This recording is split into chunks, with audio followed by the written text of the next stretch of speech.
Hi friends, welcome back to my channel. ನಾನಂತೂ ತುಂಬ ಚೆನ್ನಾಗಿದ್ದೀನಿ. ನೀವು ಚೆನ್ನಾಗಿದ್ದೀರಾ ಅಂತ ಭಾವಿಸ್ತಾ ಇವತ್ತಿನ ವ್ಲಾಗ್ನ ಶುರು ಮಾಡ್ತಾ ಇದ್ದೀನಿ. ಗುಡ್ ಮಾರ್ನಿಂಗ್ ಎಲ್ರಿಗೂ. ಇವತ್ತು ಬೆಳಗ್ಗೆಯಿಂದನೇ ವ್ಲಾಗ್ನ ಶುರು ಮಾಡ್ತಾ ಇದ್ದೀನಿ. ಬೆಳಗ್ಗೆ ಎದ್ದುಬಿಟ್ಟು ನಂದು ಪ್ರತಿದಿನ ಇದೇ ಥರ ಇರುತ್ತೆ ರೊಟೀನು. ಫಸ್ಟ್ ಗ್ಯಾಸ್ ಸ್ಟವ್ ಎಲ್ಲ ಒರೆಸ್ಬಿಟ್ಟು ಕ್ಲೀನ್ ಮಾಡ್ಕೊಂಬಿಟ್ಟು ಒಂದು ಗ್ಲಾಸ್ ಬಿಸಿನೀರು ಕಾಯಿಸ್ಕೊಂಡು ಕುಡಿದ್ಬಿಟ್ಟು ನೆಕ್ಸ್ಟ್ ಟಿಫನ್ಗೆ ಬಂದುಬಿಡ್ತೀನಿ. ಆಚೆ ಕಡೆ ಕೆಲಸ ಎಲ್ಲ ಮಕ್ಕಳು ಹೋದ್ಮೇಲೆ ಆಚೆ ಕಡೆ ಕೆಲಸ ಮಾಡ್ಕೊತೀನಿ. ಟಿಫನ್ಗೆ ಇವತ್ತು ಚಪಾತಿ ಮಾಡಿ ಬೆಂಡೆಕಾಯಿ ಪಲ್ಯ ಮಾಡೋಣ ಅಂತ ಫಸ್ಟು ಚಪಾತಿ ಹಿಟ್ಟನ್ನ ಕಲಸಿಟ್ಬಿಡೋಣ.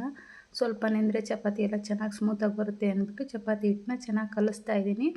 ಚಪಾತಿ ಹಿಟ್ಟನ್ನ ಅಷ್ಟೇ ಯಾವತ್ತೂ ನಾವು ಸ್ಮೂತಾಗಿ ಕಲಿಸ್ಬಿಟ್ಟು ಲಾಸ್ಟಲ್ಲಿ ಸ್ವಲ್ಪ ಎಣ್ಣೆ ಹಾಕೊಂಬಿಟ್ಟು ಚೆನ್ನಾಗಿ ಈ ಥರ ಮಿದಿಬೇಕು. ಚೆನ್ನಾಗಿ ಮಿದ್ಬಿಟ್ಟು ಒಂದು ಏನಾದರೂ ಅದು ಗಾಳಿ ಆಡ್ದಂಗೆ ಕ್ಲೀನಾಗಿ ಮುಚ್ಚಿಟ್ಬಿಟ್ರೆ ನಾವು ಚಪಾತಿ ಮಾಡೋದ್ರೊಳಗೆ ಅದು ಚೆನ್ನಾಗಿ ನೆಂದಿರುತ್ತೆ. ಚಪಾತಿನೂ ಚೆನ್ನಾಗಿ ಬರುತ್ತೆ. ನೋಡಿ ಎಷ್ಟು ಸ್ಮೂತಾಗಿ ಕಲಿಸಿದ್ದೀನಿ ಅಂತ. ಚಪಾತಿ ಹಿಟ್ಟನ್ನೆಲ್ಲ ಕಲಿಸ್ಬಿಟ್ಟು ಒಂದು ಕಡೆ ಎತ್ತಿಟ್ಬಿಟ್ಟು ಪಲ್ಯಕ್ಕೆ ಏನೇನು ಬೇಕು ಅಂತ ಎಲ್ಲ ರೆಡಿ ಮಾಡ್ಕೊಂಡಿದ್ದೀನಿ. ಪಲ್ಯನ ಸಿಂಪಲ್ಲಾಗಿ ಹೇಗೆ ಮಾಡೋದು ಅಂತ ತೋರಿಸ್ತಾ ಇದ್ದೀನಿ ನೋಡಿ. ಕಟ್ ಮಾಡೋದೆಲ್ಲ ತೋರಿಸಿಲ್ಲ, ತುಂಬ ಲಾಂಗ್ ಆಗುತ್ತೆ ಅಂತ. ಎಲ್ಲ ನೀಟಾಗಿ ಕಟ್ ಮಾಡಿ ಇಟ್ಕೊಂಡಿದ್ದೀನಿ. ಸ್ವಲ್ಪ ಈರುಳ್ಳಿ, ಹಸಿಮೆಣ್ಸಿನ್ಕಾಯಿ ಹಾಕ್ತಾಯಿಲ್ಲ ನಾನು, ಖಾರದ ಪುಡಿ ಹಾಕ್ತಾಯಿದ್ದೀನಿ. ಬೆಂಡೆಕಾಯಿನ ತೊಳೆದು ಹೆಚ್ಚಿ ಈ ಥರ ಚಿಕ್ಕ ಚಿಕ್ಕದಾಗಿ ಕಟ್ ಮಾಡಿ ಇಟ್ಕೊಂಡಿದ್ದೀನಿ. ಈರುಳ್ಳಿ, ಟೊಮೆಟೊ, ಗೆಜ್ಜಿಟ್ಕೊಂಡಿರೋಂಥ ಬೆಳ್ಳುಳ್ಳಿ, ಸ್ವಲ್ಪ ಹಸಿ ತೆಂಗಿನಕಾಯಿ ತುರಿ, ಕರಿಬೇವು, ಹುಣಸೆಹಣ್ಣು ನೆನೆಸಿಟ್ಕೊಂಡಿದ್ದೀನಿ. ಮೊದಲಿಗೆ ಚೆನ್ನಾಗಿ ಸ್ವಲ್ಪ ಎಣ್ಣೆ ಹಾಕ್ಕೊಂಬಿಟ್ಟು ಸಣ್ಣ ಉರಿಲೇ ಬೆಂಡೆಕಾಯಿನ ಈ ಥರ ಫ್ರೈ ಮಾಡ್ಕೋಬೇಕು. ಸ್ವಲ್ಪ ಅದು ಲೋಳೆ ಅಂಶ ಎಲ್ಲ ಹೋಗೋವರೆಗೂ ಫ್ರೈ ಮಾಡ್ಕೊಂಬಿಟ್ಟು ಅದೇ ಬಾಣಲೆಗೆ ನಾನು ಒಗ್ಗರಣೆಗೆ ಹಾಕ್ತಾಯಿದ್ದೀನಿ. ಮೊದಲಿಗೆ ಒಂದೆರಡು ಸ್ಪೂನ್ ಎಣ್ಣೆ ಹಾಕ್ಬಿಟ್ಟು ಸಾಸಿವೆ, ಜೀರಿಗೆ, ಕಡಲೆಬೇಳೆ, ಕರಿಬೇವು ಮತ್ತು ಬೆಳ್ಳುಳ್ಳಿ ಇಷ್ಟೆಲ್ಲ ಹಾಕ್ಬಿಟ್ಟು ರೋಸ್ಟ್ ಆದಮೇಲೆ ಈರುಳ್ಳಿನ ಹಾಕ್ತಾಯಿದ್ದೀನಿ. ಈರುಳ್ಳಿ ಸ್ವಲ್ಪ ಚೆನ್ನಾಗಿ ಬಾಡಬೇಕು. ಸ್ವಲ್ಪ ಕಲರ್ ಚೇಂಜ್ ಆದಮೇಲೆ ಟೊಮೊಟೊನ ಹಾಕ್ಕೊಳ್ಳಿ. ಟೊಮೊಟೊ ಹಾಕ್ಕೊಂಡು ಚೆನ್ನಾಗಿ ಬಾಡಿಸ್ಕೊಳ್ಳಿ. ಅದು ಸ್ವಲ್ಪ ಎಲ್ಲ ಫ್ರೈ ಆಗಬೇಕು. ಹಸಿ ವಾಸನೆ ಎಲ್ಲ ಹೋಗೋ ಥರ ಹುರ್ಕೊಂಬಿಟ್ಟು ನೆಕ್ಸ್ಟು ಹುರಿದಿಟ್ಕೊಂಡಿರ್ತೀವಲ್ಲ ಬೆಂಡೆಕಾಯಿನ ಹುರ್ಕೊಳ್ಳಿ. ಅದೂ ಅಷ್ಟೇ ಎಣ್ಣೆಲೇ ಹುರ್ಕೋಬೇಕು. ಫಸ್ಟ್ ನೀರೆಲ್ಲ ಹಾಕೋಕ್ಕೆ ಹೋಗಬೇಡಿ. ಫುಲ್ಲು ಎಣ್ಣೆಲೇ ಈರುಳ್ಳಿ, ಟೊಮೆಟೊ, ಬೆಂಡೆಕಾಯಿ ಎಲ್ಲ ಒಗ್ಗರಣೆಲೇ ಫ್ರೈ ಆಗಬೇಕು. ಲಾಸ್ಟ್ ಆಮೇಲೆ ಉಪ್ಪು ಹಾಕ್ಕೊಳ್ಳಿ. ಉಪ್ಪು ಹಾಕಿದ್ರೆ ಬೇಗ ಬೇಯುತ್ತೆ ಅದು. ಉಪ್ಪನ್ನ ನಾನು ಕಲ್ಲುಪ್ಪನ್ನೇ ಯೂಸ್ ಮಾಡ್ತೀನಿ. ಪುಡಿ ಉಪ್ಪು ನನಗೆ ಅಳತೆ ಗೊತ್ತಾಗೋದಿಲ್ಲ. ಆಮೇಲೆ ಲಾಸ್ಟಲ್ಲಿ ಸ್ವಲ್ಪ ಹುಣಸೆ ರಸನ ಆ್ಯಡ್ ಮಾಡ್ತಾಯಿದ್ದೀನಿ. ಹುಣಸೆ ರಸ ಹಾಕಿದ ಸ್ವಲ್ಪ ಹೊತ್ತು ಬೇಯಲಿಕ್ಕೆ ಬಿಡಿ. ನಾವು ಹುಣಸೆ ಹಣ್ಣಿನ ರಸ ಹಾಕೋದ್ರಿಂದ ಅದರಲ್ಲಿರೋ ಅಂಥ ಲೋಳೆ ಥರ ಬರುತ್ತಲ್ಲ, ಆ ಥರ ಇರೋ ಅಂಶ ಎಲ್ಲ ಕಡಿಮೆ ಆಗುತ್ತೆ. ಯಾವುದೇ ಪಲ್ಯಕ್ಕಾಗಲಿ, ಹಾಗಲಕಾಯಿ ಪಲ್ಯಕ್ಕಾಗಲಿ ಹುಣಸೆ ರಸ ಹಾಕಿದಾಗ ಅದರಲ್ಲಿ ಕಹಿ ಅನ್ನೋ ಅಂಶ ಇರುತ್ತಲ್ಲ, ಅದು ಕಡಿಮೆ ಆಗುತ್ತೆ. ಹುಣಸೆ ರಸ ಎಲ್ಲ ಹಾಕಿ ಸ್ವಲ್ಪ ಹೊತ್ತಾದಮೇಲೆ ಒಂದು ಅರ್ಧ ಚಿಟಿಕೆಯಷ್ಟು ಅರಿಶಿನ ಪುಡಿ, ಖಾರದ ಪುಡಿ, ಸಾಂಬಾರು ಪುಡಿ ಇಷ್ಟನ್ನು ಹಾಕಿದ್ದೀನಿ.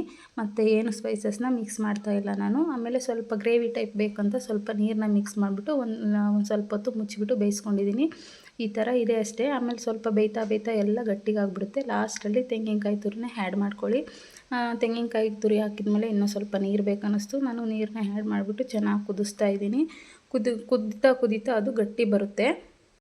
ಏಕೆಂದರೆ ಮಸಾಲೆ ಪೌಡರ್ನೆಲ್ಲ ಹಾಕಿರ್ತೀವಲ್ಲ, ಅದು ಕುದೀತಾ ಗಟ್ಟಿ ಆಗುತ್ತೆ. ಒಂದು ಪ್ಲೇಟ್ನ ಮುಚ್ಚಿಬಿಟ್ಟು ನೀಟಾಗಿ ಚೆನ್ನಾಗಿ ಕುದಿಸ್ಬಿಟ್ಟು ಬೆಂಡೆಕಾಯಿ ಎಲ್ಲ ಸ್ವಲ್ಪ ಸ್ಮೂತ್ ಆಗೋ ಥರ ಬೇಯಿಸ್ಕೊಂಬಿಟ್ಟು ತೆಂಗಿನಕಾಯಿ ತುರಿದ ರಸ ಎಲ್ಲ ಬಿಟ್ಕೊಂಡ್ರೆ ಪಲ್ಯ ಅದು ಟೇಸ್ಟ್ ಚೆನ್ನಾಗಿ ಬರುತ್ತೆ. ಆಲ್ಮೋಸ್ಟ್ ನೋಡಿ ಪಲ್ಯ ರೆಡಿ ಆಯಿತು. ಪಲ್ಯನ ಒಂದು ಸೈಡಿಗೆ ಎತ್ತಿಟ್ಬಿಟ್ಟು ಇನ್ನೂ ಸ್ವಲ್ಪ ಉಪ್ಪು ಕಡಿಮೆ ಆಗಿತ್ತು ಅಂತ ಸ್ವಲ್ಪ ಉಪ್ಪನ್ನ ಮಿಕ್ಸ್ ಮಾಡಿಕೊಂಡೆ. ಒಂದು ಸ್ವಲ್ಪ ಬೆಲ್ಲ ಹಾಕ್ಕೊಳ್ಳಿ, ಇನ್ನೂ ಚೆನ್ನಾಗಿರುತ್ತೆ. ಬೆಲ್ಲ ಹಾಕಿದ್ದೀನಿ, ಅದು ನಾನು ಸ್ಕಿಪ್ ಆಗಿದೆ, ನಿಮ್ಗೆ ಹೇಳಿಲ್ಲ ಅಷ್ಟೇ.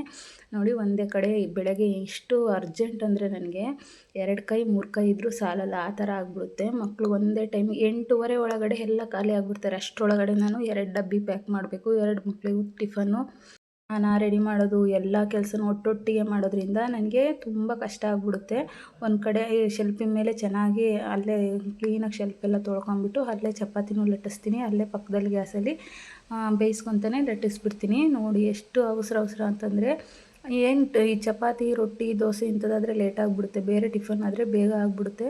ಹಾಗಾಗಿ ಬೇಗನೆ ಎದ್ರೂ ಆಗೋದೇ ಇಲ್ಲ. ಒಂದೊಂದು ಸಲ ಟಿಫನ್ ಲೇಟ್ ಆಗಿಬಿಟ್ರೆ ಇನ್ನು ಮಕ್ಕಳು ತಿನ್ನೋದು ಬಿಟ್ಟೇ ಹೋಗ್ಬಿಡ್ತಾರೆ. ವ್ಯಾನ್ ಬರುತ್ತೆ ಅಂದ್ಕೊಂಡು ಎಷ್ಟು ಬೇಗ ಮಾಡಿದ್ರೂ ಸಾಕಾಗಲ್ಲ ಅನಿಸುತ್ತೆ. ಅವರಿಗೆ ಬಾಕ್ಸ್ಗೆ ಆಮೇಲೆ ತಿನ್ನೋದಕ್ಕೆ ಎಷ್ಟು ಬೇಕೋ ಅಷ್ಟು ಚಪಾತಿ ಮಾತ್ರ ಮಾಡಿಬಿಡ್ತೀನಿ. ಆಮೇಲೆ ನಮಗೆ ಮನೆಯವ್ರಿಗೆ ಆಮೇಲೆ ನಿಧಾನಕ್ಕೆ ಮಾಡ್ಕೊತೀನಿ. ಇವಾಗ ಮಕ್ಕಳಿಗೆ ಎಷ್ಟು ಬೇಕೋ ಅಷ್ಟು ಉಂಡೆಗಳನ್ನ ಮಾಡ್ಕೊಂಬಿಟ್ಟು ಅವ್ರಿಗೆ ರೆಡಿ ಮಾಡ್ತಾಯಿದ್ದೀನಿ. ಚಪಾತಿನ ಎಲ್ಲ ಬೇಯಿಸ್ಕೊಂಡು ಒಂದು ಕಡೆ ಇಟ್ಕೊಂಡ್ಬಿಟ್ಟು ಅವ್ರು ಬರೋದ್ರೊಳಗೆ ರೆಡಿ ಮಾಡೋಣ ಅಂತ ಒಂದೇ ಅವಸರಕ್ಕೆ ಮಾಡ್ತಾಯಿದ್ದೀನಿ. ಡೈಲಿ ಇದೇ ಥರ ಇರುತ್ತೆ ನನ್ನ ರೊಟೀನು. ನಾನು ವೀಡಿಯೋ ಮಾಡ್ಕೊಳಕ್ಕಾಗಲ್ಲ ಬೆಳಗ್ಗೆ ಹೊತ್ತು, ಯಾಕಂದರೆ ಇದೆ ಪ್ರಾಬ್ಲಮ್, ನನಗೆ ಟೈಮ್ ಆಗಿಬಿಡುತ್ತೆ. ಸ್ವಲ್ಪ ಏನಾದರೂ ವಿಡಿಯೋ ಮಾಡ್ಕೊಳ್ಳೋಣ ಅಂತ ಟ್ರೈ ಮಾಡೋಕ್ಕೆ ಹೋದರೆ ಅವತ್ತಿನ ದಿನ ಲೇಟ್ ಆಗಿಬಿಡುತ್ತೆ. ಮಕ್ಕಳು ಟಿಫನ್ ತಿನ್ನೋದು ಬಿಟ್ಬಿಟ್ಟು ಹಂಗೆ ಹೋಗ್ಬಿಡ್ತಾರೆ.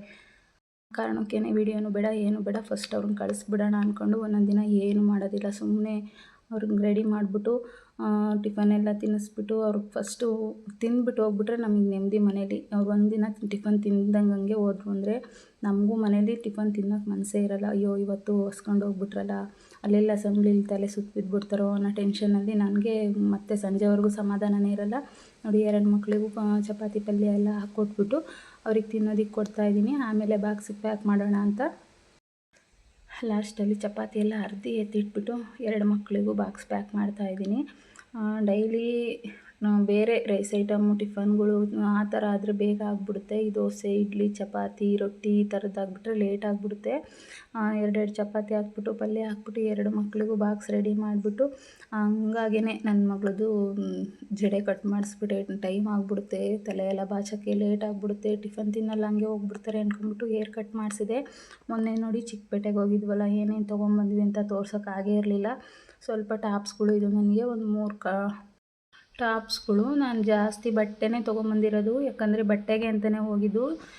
ನನ್ನ ಮಗಳಿಗೆ ಸ್ಕೂಲ್ ಚೇಂಜ್ ಮಾಡಿರೋದ್ರಿಂದ ಯೂನಿಫಾರ್ಮ್ ಇನ್ನು 2 ಮಂತ್ಸ್ ಆಗುತ್ತೆ ಬರೋದಕ್ಕೆ ಅಂತಂದರು. ಅಲ್ಲೆಲ್ಲ ಜೀನ್ಸ್ ಹಾಕೋಗಿಲ್ಲ, ಬರೀ ಚೂಡಿದಾರು ಈ ಥರ ಟಾಪ್ಸ್ಗಳು ಈ ಥರ ಹಾಕಬೇಕು ಅಂತ ರಿಸ್ಟ್ರಿಕ್ಷನ್ ಮಾಡಿದ್ದಾರೆ. ಹಾಗಾಗಿ ಜೀನ್ಸ್ ಮೇಲೆ ಈ ಥರ ಶಾರ್ಟ್ ಟಾಪ್ ಆದರೆ ಹಾಕ್ಕೊಂಡು ಹೋಗ್ತಾಳೆ, ಅದು ಚೂಡಿದಾರ್ ಥರ ಕಾಣಿಸುತ್ತೆ. ಅವಳ ಹತ್ರ ಆ ಥರ ಬಟ್ಟೆ ಇರಲಿಲ್ಲ, ಬರೀ ಜೀನ್ಸು ಟಿ ಶರ್ಟ್ ಇಂಥದ್ದು ಯೂಸ್ ಮಾಡ್ತಿದ್ಲು.